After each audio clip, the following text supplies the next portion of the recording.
Welcome, folks. I, Avinash Garg, the UPSC Digital Mentor, welcome you all to our series of M. Lakshmikant. In this particular series, we discuss about the chapters in great depth which are relevant for our UPSC preparation. So basically, this is the continuation of our earlier video of fundamental rights. In the earlier video, we had discussed about the Article 12, Article 13, basis of fundamental right, all those things over there.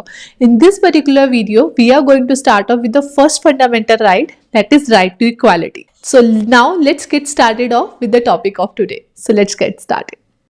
So guys, we had in the earlier video understood about the part 3, that fundamental rights are in part 3, article 12 to 35, and originally there were 7 fundamental rights, but now we do have 6 fundamental rights, and 7th one, that is right to property, is normal a legal right.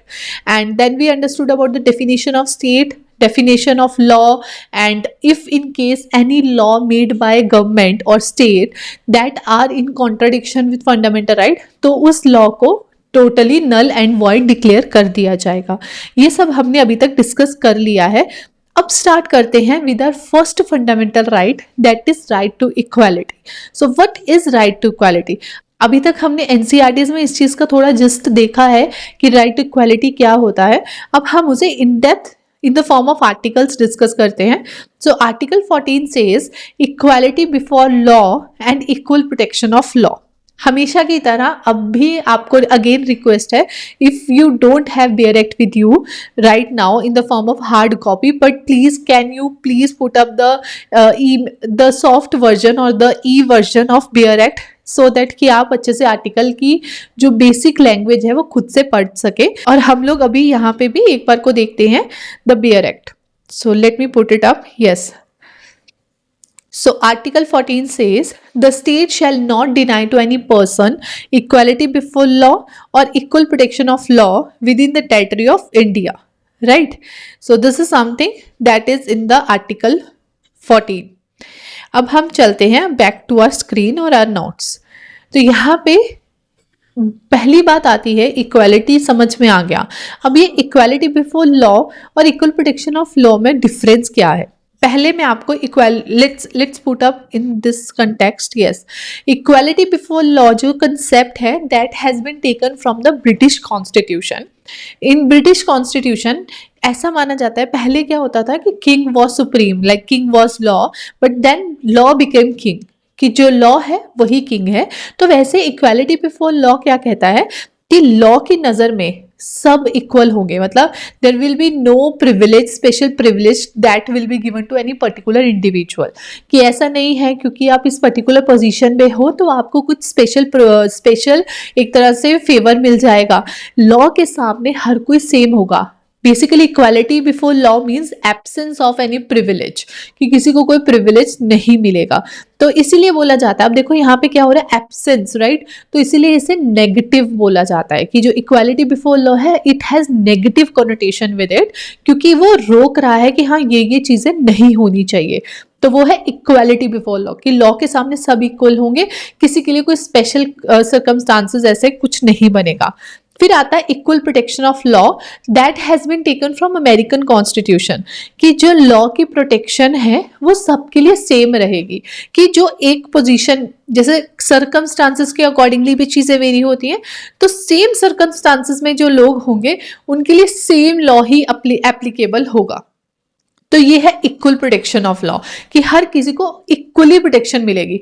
अब यहाँ पे क्या हो रहा है, positive connotation है, क्योंकि कुछ मिलेगा, वहां पे कुछ नहीं मिलेगा. जब हम इक्वालिटी बिफोर लॉ की बात कर रहे हैं तो वहां पे हम क्या कह रहे हैं कि किसी को स्पेशल प्रिविलेज नहीं मिलेगा. इक्वल प्रोटेक्शन ऑफ लॉ में हम क्या बोल रहे हैं कि सबको इक्वल प्रोटेक्शन मिलेगा. सो दैट मीन्स उस केस में हम बोलते हैं कि हम इक्वालिटी बिफोर लॉ को क्या सोचते हैं, नेगेटिव कॉनोटेशन, और इक्वल प्रोटेक्शन ऑफ लॉ को बोलते हैं पॉजिटिव कॉनोटेशन, राइट. तो supreme court held that where equals and unequals are treated differently, Article 14 does not apply. कि कई बार हम लोग क्या देखते हैं, अभी मैंने आपको क्या बोला इक्वल प्रोटेक्शन ऑफ लॉ के केस में, कि जो सेम तरह के सर्कमस्टांसेस में लोग हैं, एक तरह के लोग एक ही तरह के सर्कमस्टांसेस में हैं, सेम सर्कमस्टांसेस में, तो उनके लिए चीज़ें सेम वर्क करेंगी. बट हमारी जो गवर्नमेंट है वो वेलफेयर स्टेट भी है, तो वो जो सोशलिज्म का एक कंसेप्ट हमें दिखता है, तो वो यहाँ पे एनेबलिंग फैक्टर बन के आता है कि ऑल्दो वैसे तो सबके लिए मतलब लॉ के लिए सब इक्वल है, सब कुछ हर किसी को इक्वालिटी मिलेगी, बट ऐसा भी हो सकता है कि कुछ स्पेशल सर्कमस्टांसेस में गवर्नमेंट को स्पेशल अरेंजमेंट्स करने पड़ जाएं। तो उस केस में क्या होगा कि सुप्रीम कोर्ट ने ये बोला कि जब हमें दिख रहा है कि सपोज, अब हमें भी पता है ना कि कुछ ना कुछ रिजर्वेशंस चलती हैं, रिजर्वेशन है, जॉब्स में रिजर्वेशन है, ये जो हमारे एजुकेशनल इंस्टीट्यूशंस हैं वहाँ पे रिजर्वेशन है, और ये रिजर्वेशन सिर्फ और सिर्फ SC ST के लिए नहीं है, ये हम लोग ये भी देखते हैं जो वीकर सेक्शन है उनके लिए भी कुछ स्पेशल प्रिविलेजेस अवेलेबल होती हैं जब आप एडमिशन्स के लिए जाओ या सब कुछ। तो वहाँ पे क्या बोला जा रहा है कि अब वहाँ पे तो हम ये बोल सकते हैं वो इक्वालिटी स्टेब्लिश नहीं हो रही है, बट सुप्रीम कोर्ट ने ये बोला कि उस सर्कमस्टांसेस में क्या है, वो स्पेशल प्रिविलेजेस उन्हें इसलिए दी जा रही है क्योंकि वो इक्वालिटी वाले फेस में है ही नहीं, वो अनइक्वल है। आप सेम सर्कमस्टांसेस में सेम तरह के लोगों को एक जैसा ट्रीट कर सकते हो, बट अगर कोई डिफरेंट सर्कमस्टांसेस से आ रहा है, अब वहां पे तो लेवल ग्राउंड ही नहीं है। अब मैं आपको एग्जांपल देती हूँ। अब ये सोचिए कि आप एक बहुत अच्छी पढ़ी लिखी फैमिली से आते हो, आपके पेरेंट्स बहुत ज़्यादा एजुकेटेड है, आपके पेरेंट्स आपको बहुत अच्छे से गाइड कर सकते हैं, सब कुछ है, राइट। आपके पास सारी प्रिविलेजेस हैं, आपके पेरेंट्स के पास मनी है, वो बहुत बड़े बड़े कोचिंग इंस्टीट्यूट्स में आपको भेज सकते हैं, बहुत लेविश लाइफस्टाइल आपको दे सकते हैं। दूसरी तरफ एक ऐसा बच्चा है जिसके पेरेंट्स बहुत अच्छे पढ़े लिखे तो है ही नहीं और वो उनके पास पैसे भी बहुत कम है, तो क्या ऐसा सही रहेगा कि आपको और उनको सेम तरह से एक तरह से हम लोग जज करके आगे निकल जाएं? क्या ये सही रहेगा कि आपने अगर बहुत अच्छे से, क्योंकि आप तो लेविश लाइफस्टाइल से आते हो, तो आपको और उसको सेम पैसे पे ही एक कोचिंग सेम पैसे दे के ही एक किसी भी इंस्टीट्यूट में एडमिशन लेना हो? क्या वो ज़्यादा सही नहीं है कि जो एक वीकर सेक्शन से इंसान आ रहा है उसे कुछ स्पेशल एडवांटेजेस दे दिए जाए, उसको कुछ फी में कंसेशन दे दिया जाए क्योंकि वो अफोर्ड नहीं कर सकता? और हमारी गवर्नमेंट का क्या मेन मकसद है कि एजुकेशन को सब तक पहुंचाना है, लिटरेसी रेट बढ़ाना है, राइट। तो वो चीज़ें भी तो ध्यान में रखनी है। तो वो यहाँ पे बोला जा रहा है कि जो इक्वल्स और अनइक्वल है उन्हें सेम तरीके से हम लोग ट्रीट नहीं कर सकते। और जब कभी ऐसा हो रहा है कि गवर्नमेंट कुछ एनेबलिंग फैक्टर्स कर रही है, कुछ एनेबलिंग सर्कमस्टांसेस लेके आ रही है ताकि इन्हें लेवल फील्ड मिल सके, तो वहां पे हम ये नहीं बोल सकते कि आर्टिकल 14 के ये अगेंस्ट में है, क्योंकि वो गवर्नमेंट एक वेलफेयर स्टेट है। तो हमारी वेलफेयर स्टेट का ये भी काम है कि वो लोगों के वेलफेयर के लिए काम करे, राइट। तो ये है इस लाइन का बेसिक मतलब। So I hope I am clear right now, and if you have any doubt you can write it down in the comment box below, I will love to answer your comments. So then comes exception. जितने भी हम fundamental rights देखेंगे उसमें पहले तो ये बोला जाएगा कि फंडामेंटल राइट्स के अंदर हमें ये राइट्स है, बट उसके साथ साथ ही उसकी एक्सेप्शंस भी दे दी जाएंगी कि ऑल्दो आपके पास ये राइट तो है, बट कुछ कुछ सर्कमस्टांसेस में या रीजनेबल रिस्ट्रिक्शंस के अंडर ये चीज़ें वर्क नहीं करेंगी। अब यहाँ पर राइट टू इक्वालिटी में या इक्वालिटी बिफोर लॉ और इक्वल प्रोटेक्शन ऑफ लॉ में क्या एक्सेप्शंस है हम वो देखते हैं। तो सबसे पहले एक्सेप्शन आते हैं immunities to president and governor under article 361, कि जो हमारे प्रेसिडेंट है, जो गवर्नर है, इन दोनों के पास स्पेशल इम्यूनिटीज़ हैं। इम्यूनिटीज़ क्या है कि जितनी देर ये अपने टर्म में है, जितनी देर ये ऑफिस में है, उतनी देर इनके ऊपर कोई क्रिमिनल चार्जेस नहीं, क्रिमिनल केसेस नहीं चल सकते हैं। और अगर सिविल केस भी चलना है तो उस केस में भी इन्हें 2 मंथ्स का पहले प्रियोर एक तरह से नोटिस पीरियड सर्व होता है, उसके बाद इनके ऊपर कोई केस चल सकता है, वो भी सिविल केस। और अगर हम क्रिमिनल केस की बात करें वो ड्यूरिंग देयर टर्म नहीं चल सकता, जो कि काफ़ी जेन्युइन भी है। अगर हम प्रेसिडेंट को फर्स्ट सिटीजन ऑफ कंट्री बोल रहे हैं, सिटीजन ऑफ स्टेट बोल रहे हैं, फर्स्ट सिटीजन ऑफ स्टेट, तो उस केस में अगर वही क्रिमिनल चार्जेस को फेस करता रहेगा तो क्या ये प्रेसिडेंट के ऑफिस की जो एक स्टीम है उसे मेंटेन करके रखना होगा या नहीं होगा? वो तो पूरे वर्ल्ड में एक तरह से हमारे ही जो इमेज है उसे डिट्रॉइट करेगा कि इनका first citizen of country he criminal charges के साथ जूझ रहा है, राइट।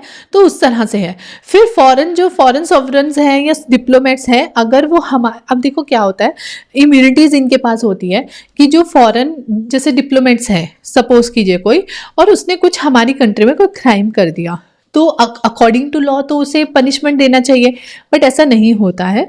होता क्या है कि अगर उसने कुछ भी गलत काम किया है, उनके अगेंस्ट कोई प्रोसीडिंग चलनी है, तो इंस्टेड ऑफ दैट उन्हें उनकी कंट्री में भेज दिया जाएगा और वही सेम प्रोसीडिंग उस पर्टिकुलर जो भी उन्होंने क्राइम किया होगा वो उनकी कंट्री में चलेगी, हमारी कंट्री में नहीं चलेगी। एक स्पेशल उनको एक्सेप्शन जरूर दिया जाता है। देन डेफिनेटली वही सेम यूएनओ या उसकी जो एजेंसीज है उनके लिए है। तो बेसिकली क्या किया जा रहा है, फर्स्ट तो हम प्रेसिडेंट और गवर्नर के थ्रू हम ये समझ सकते हैं कि वहां पे ये इंश्योर किया जा रहा है कि जो हमारे प्रेसिडेंट हैं या जो हमारे गवर्नर है वो एक तरह से हमें रिप्रेजेंट कर रहे हैं, हमारी कंट्री को प्रेसिडेंट तो एटलीस्ट वर्ल्ड लेवल पे रिप्रेजेंट कर रहे हैं, तो उस केस में उनके खिलाफ कोई क्रिमिनल चार्जेस नहीं होना चाहिए। दूसरा आता है जैसे डिप्लोमेट्स वगैरह की अगर हम बात करें तो उन्हें इसलिए एक्सेप्शन दिया गया है क्योंकि वो हमारे सिटीजन तो है भी नहीं और उन्होंने हमारी सॉइल में अगर कोई क्राइम किया है तो यहाँ पे वो आए थे, जिनके थ्रू आए थे, हम उन्हें ही बोलते हैं कि भाई तुम अपनी कंट्री में जाके इसके ऊपर सेम इन चीज़ों के ऊपर एक्शन लो कि ये क्राइम इन्होंने यहाँ पे किया है। और सेम वही यूएनओ और उसकी एजेंसीज के लिए होता है। तो I hope now you are clear about कि इक्वल प्रोटेक्शन ऑफ लॉ क्या है, इक्वालिटी बिफोर लॉ क्या है, उसके एक्सेप्शंस क्या है और फिर आर्टिकल 14 कहाँ पे अप्लाई नहीं होता है। राइट तो ये था इक्वालिटी बिफोर लॉ और equal protection of law, that was article 14। Now comes article 15।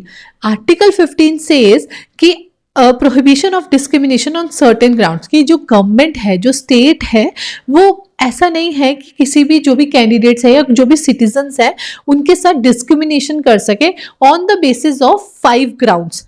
उन्हें ये प्रोहिबिट किया जाता है कि ये 5 बेसिस के ऊपर वो डिस्क्रिमिनेशन नहीं कर सकती है। और वो क्या है, रेस, रिलीजन, कास्ट, सेक्स और प्लेस ऑफ बर्थ। ये 5 चीजें होती है। आप कौन सी रेस से हो, आपकी क्या रिलीजन है, आपका क्या कास्ट है, आपकी कौन सी, आप कहाँ पे आपका जन्म हुआ था और आपका क्या सेक्स है। ये 5 चीजें ये प्राइमरी ग्राउंड नहीं होनी चाहिए कि उनके बेसिस पे गवर्नमेंट जज करे कि आपको ये पर्टिकुलर जॉब मिलेगी नहीं मिलेगी, आपको ये पर्टिकुलर अपॉर्चुनिटी मिलेगी या नहीं मिलेगी, बट वो सेकेंडरी ग्राउंड हो सकता है। अब उसका मैं आपको एग्जांपल देती हूँ। सपोज कीजिए आप आर्मी की भर्ती के लिए गए, राइट, एग्जाम्पल लेते हैं। तो आप किसी भी आर्म्ड फोर्स की भर्ती के लिए गए कि हाँ मुझे उसमें अपनी जगह बनानी है, तो उसमें लिए फिजिकल टेस्ट वगैरह सब कुछ होते हैं।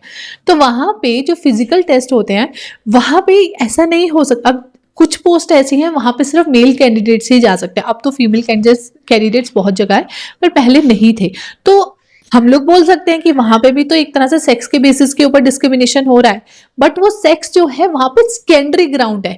प्राइमरी ग्राउंड क्या है, क्यों वो ऐसा करते हैं, क्योंकि उनका ये कहना होता है कि वो जो उस तरह की हार्श कंडीशंस में जो वो काम करना है, जो उस तरह की उन्हें वो फिजिकल कैपेबिलिटीज चाहिए वो उन्हें मेन में ज्यादा मिल रही है, फीमेल में कम मिल रही है। तो जो बेसिकली उन्होंने जो फर्स्ट थॉट दिया, जो उन्होंने रीजन दिया, उसमें कहीं ना कहीं सेक्स की वजह से वो हो रहा है, बट वो सेक्स प्राइमरी रीजन नहीं है। प्राइमरी रीजन है क्योंकि उनकी फिजिकल कैपेबिलिटीज उतनी नहीं है वुमेन की जितनी मेन की है। तो वो प्राइमरी रीजन कैपेबिलिटीज है, फिजिकल कैपेबिलिटीज, और जिसका सेकेंडरी रीजन क्या है, सेक्स, राइट। तो इस तरीके से वो प्राइमरी रीजन नहीं हो सकता, वो सेकेंडरी रीजन हो सकता है। आई hope I am clear about it. So that is कि जो आर्टिकल 15 है वो प्रोहिबिट करता है कि गवर्नमेंट किसी भी अपॉर्चुनिटीज को देने के लिए सिटीजन के बीच में 5 ग्राउंड्स पे, इन 5 ग्राउंड्स के ऊपर डिस्क्रिमिनेशन नहीं कर सकती है। और वो 5 ग्राउंड प्राइमरी ग्राउंड नहीं होने चाहिए, सेकेंडरी हो सकते हैं, उसमें कोई प्रॉब्लम नहीं है। अब हम इसे यहाँ पे भी देखते हैं क्या लिखा है। So only on the basis of religion, race, caste, sex और प्लेस ऑफ बर्थ, इनके बेसिस के ऊपर वो डिस्क्रिमिनेशन नहीं कर सकती है। Prohibit discrimination both by state. अब देखो, मैंने आपको जब हमने आर्टिकल शुरू किए थे तो हमने सबसे पहले स्टेट की डेफिनेशन समझी थी आर्टिकल 12 में, राइट। अब यहाँ पे क्या बोला जा रहा है कि वैसे तो फंडामेंटल राइट स्टेट को प्रोहिबिट करते हैं, बट बीच बीच में हम देखते जाएंगे 2-3 ऐसे आर्टिकल्स होंगे, और आई रिकमेंड यू कि प्लीज उसे राइट डाउन करके रखना अपने नोट्स में कि कुछ ऐसे आर्टिकल्स जो हैं जहाँ पे वो सिर्फ स्टेट के अगेंस्ट में नहीं, प्राइवेट इंडिविजुअल्स के अगेंस्ट में भी है। तो वही एक आर्टिकल 15 है।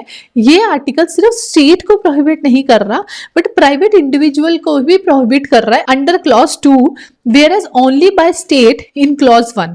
अब हम देखते हैं ये बेयर एक्ट में क्या लिखा है, फिर आपको ये और अच्छे से समझ में आएगा। बेयर एक्ट में लिखा है आर्टिकल 15 में the state shall not discriminate against any citizen on ground only of religion, race, caste, sex और प्लेस ऑफ बर्थ और एनी ऑफ देम, इनमें से किसी के ऊपर भी। ये कहा गया है क्लॉज 1 में सिर्फ और सिर्फ स्टेट को। क्लॉज 2 में क्या कहा जाता है, no citizen shall on grounds only of religion, race, caste, sex, place of birth or any of them be subject to any disability, liability, restriction or condition with regard to access to shops, public restaurants, hotels and place of public entertainment.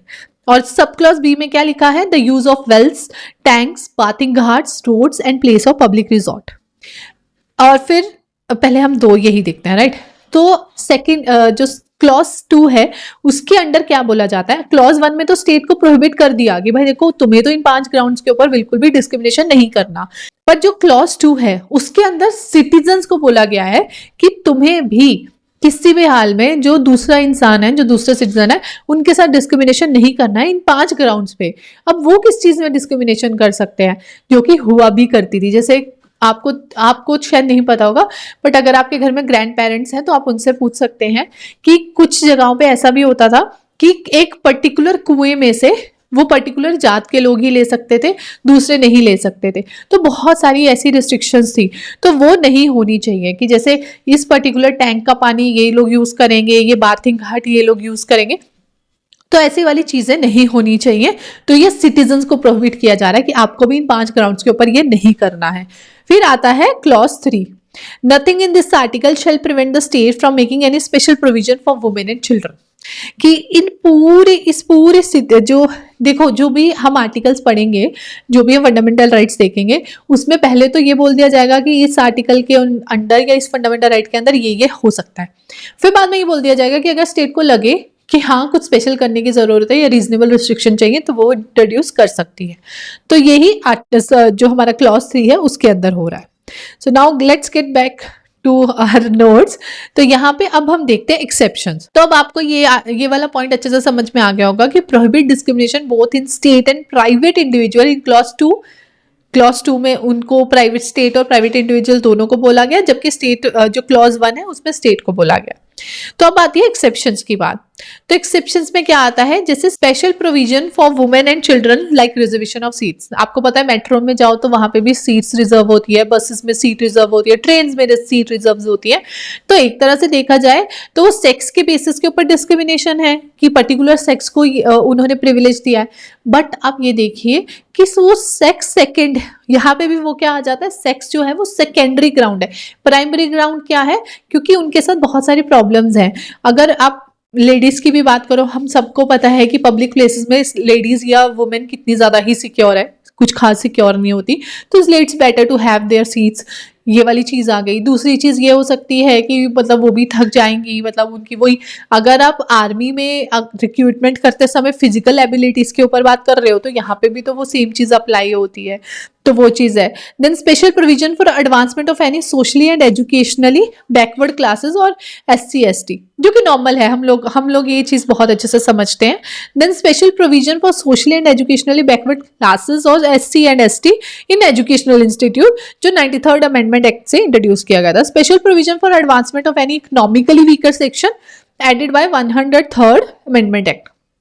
So these are certain exceptions that are there, but anyhow जो article 15 है वो prohibit कर रहा है discrimination को। So that's how article 15 works. Then comes article 16. Article 16 says equality of opportunity in public employment. अब public employment में हर किसी को equality मिलनी चाहिए, उनके साथ discrimination नहीं होना चाहिए on the basis of grounds जो हमने ऊपर आर्टिकल 15 में डिस्कस किए। बट यहाँ पे भी 4 एक्सेप्शंस हैं, और वो 4 एक्सेप्शंस क्या है हम वो देखते हैं। तो 4 एक्सेप्शंस है, parliament can prescribe residence is condition for certain employment और अपॉइंटमेंट इन स्टेट और यूटी। इसके बारे में हम लोगों ने ऑलरेडी डिस्कस किया हुआ है जब हम पहले वीडियो में डिस्कस कर रहे थे कि किस तरह से वैसे तो सिटीजन्स के पास राइट्स है, जो हमने जब उसके बारे में सिटीजन्स के बाद में बात कर रहे थे सिटीजनशिप वाले चैप्टर में, जो अर्लियर चैप्टर था, तो उसमें हमने पार्ट 1 में देखा था कि जो सिटीजन्स हैं उनके पास कुछ बेसिक राइट्स है जो कि सिर्फ सिटीजन्स के पास है, जो हमने डिस्कस किया था आर्टिकल 15 हमने वहां डिस्कस किया था, इफ यू रिमेंबर। राइट तो हमने वो वहाँ डिस्कस किया था। तो हमने वहाँ ये भी देखा था कि although there are certain exceptions कि जहाँ पे हमने देखा था कि on the basis of birth of place जो डिस्क्रिमिनेशन था या जो नॉन गेस्टेड पोस्ट थी वो पर्टिकुलर स्टेट्स के लिए गवर्नमेंट ने किया था कि उसी स्टेट के अंदर वो लोग जो नॉन गेस्टेड ऑफिसर्स की पोस्ट है वहाँ अप्लाई कर सकते हैं, वहाँ के ही रहने वाले लोग। तो वो डिस्क्रिमिनेशन थी बट वो अलाउड था। तो वही यहाँ लिखा गया कि पार्लियामेंट प्रिस्क्राइब कर सकती है residence as condition for certain employment और अपॉइंटमेंट इन स्टेट्स और यूटी, ताकि उनको एक लेवल फील्ड मिले। वो उसके ऊपर हमने बहुत अच्छे से उसी जगह पे डिस्कस किया था।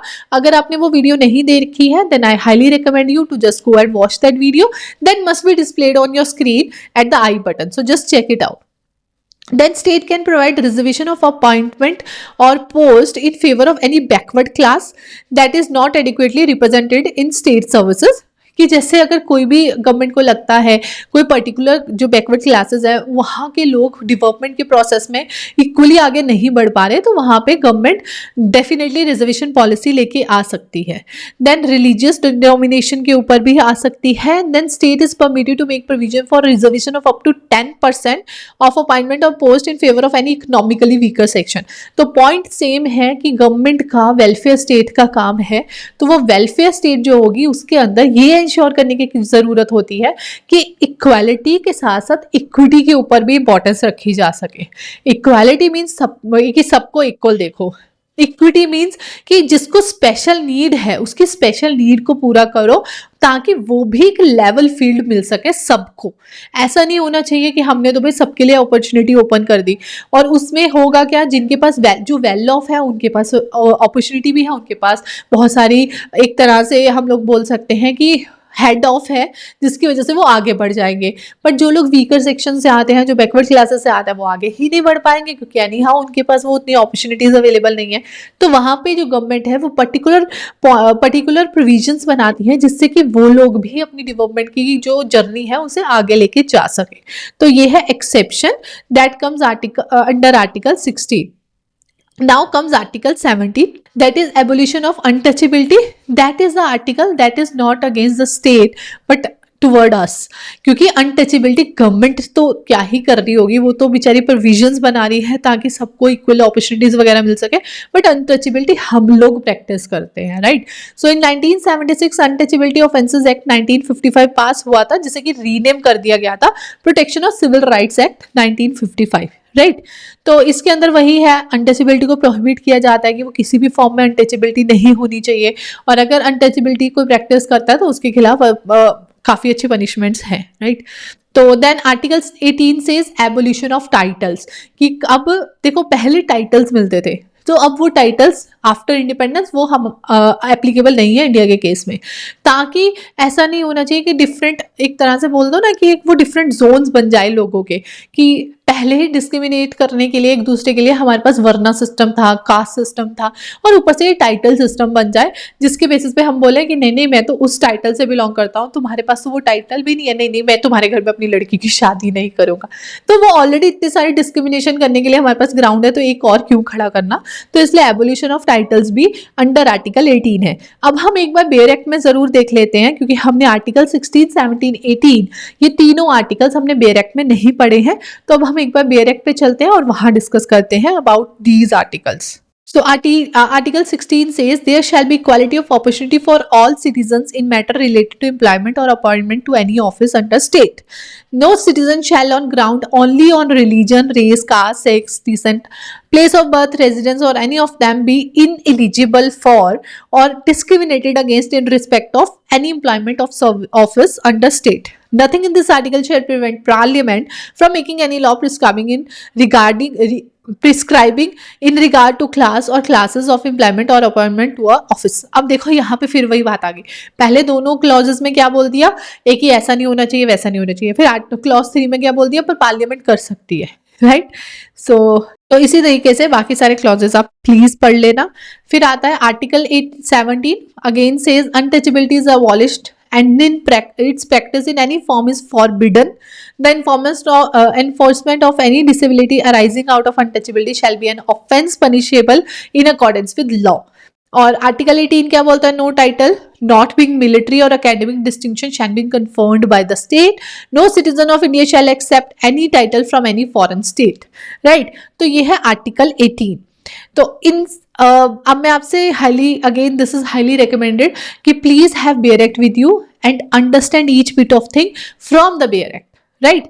क्योंकि हम लोग, मैंने आपको यहाँ पे एक्सप्लेन तो कर दिया, बट इट्स इंपॉर्टेंट कि आप बेयर एक्ट की लैंग्वेज भी पढ़ो। And if in case you encounter with any issue, just let me know by writing in the comment box below. I will revert back to it and make things as easy as I can so that you can get the better clarity over the concept, right? So this is about the right equality, जिसमें हमने ये discuss किया। पहले तो हमने equality before law and equal protection of law के बीच में जो डिफरेंस है वो हमने समझा, उसका मीनिंग समझा। फिर आर्टिकल 15 में हमने देखा कि कैसे जो गवर्नमेंट है उसे रोका जाता है, government and state, government and citizens की किस तरह से वो डिस्क्रिमिनेशन नहीं कर सकते हैं between the people. And then equality of opportunity in public employment, और कैसे जो पार्लियामेंट है उसके पास एक तरह से एनेबलिंग फैक्टर है या एनेबलिंग पावर है कि वो कैसे अपने हिसाब से अगर उन्हें लगे तो वो पर्टिकुलर एक्सेप्शंस वहां पे क्रिएट कर सकती है। And then abolition of untouchability and abolition of titles. So these were the only articles or only rights that we had discussed in this particular video, that is right to equality. So in next video we will be discussing more about those things, but right now this is it for this particular video. I hope you get value out of this video, and if you like the video then do hit the like button and also subscribe to the channel if you hadn't yet, and also hit the bell icon so that all notification of new videos deliver to you. And along with that guys, I do conduct a master class, so I highly recommend you to just come for the masterclass to understand how you can easify your journey of UPSC. So just register for it by clicking on the link given in description below. I will love to see you over there. And that was it for this video. I will see you all in the next video with the other articles or other rights that we do have as a fundamental right. So see you over there. But before moving further, don't miss out on hitting like button and writing your comment in the comment box below. So I will see you all in the next video. Till then, bye bye.